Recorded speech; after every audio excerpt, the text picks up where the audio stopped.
বন্ধু নয়ন, আলহামদুলিল্লাহ দীর্ঘ প্রতীক্ষার পর বন্ধুর সাথে আমার দেখা হলো কাতারের বুকে, এই মরুর বুকে।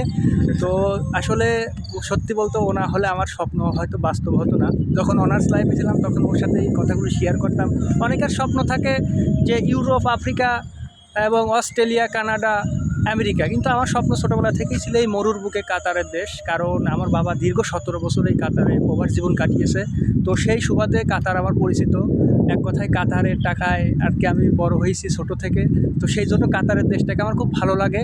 তো বন্ধু আমার কিছুদিন আগে আসছে, 1 বছর হয়ে গেছে, আমি তার ওর 1 বছর পরেই আসলাম। তো সত্যি বলতে বন্ধুকে অনেক ধন্যবাদ।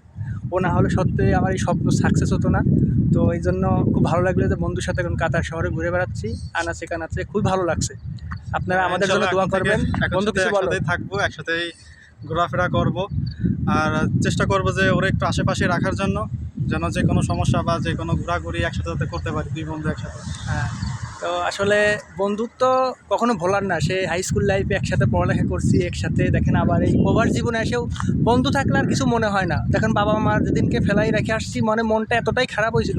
এ বন্ধু যে আমার এতটা সাপোর্ট দিছে, সাপোর্ট না দিয়ে সে প্রবাসের মাটিতে আমি থাকতে পারতাম না। বন্ধুর সাপোর্টের কারণে দেখেন আমি আজ হাসি খুশি, মানে বাবা মার কথা মনে পড়তেছে না। এই জন্য বলে বন্ধুত্ব বন্ধুর মতো হতে হবে, নাকি বন্ধু, কি বলো? অবশ্যই অবশ্যই অবশ্যই। তো আমাদের জন্য দোয়া করবেন, আমরা যেন সহি সালামতে আবার নিজের স্বপ্ন পূরণ করে আবার আমার দেশে ফিরে যেতে পারি, মাতৃভূমির টানে ফিরে যেতে পারি। আপনারা সবসময় আমাদের দোয়া করবেন, আর আমার চ্যানেলটা সবসময় সাবস্ক্রাইব করে দেবেন।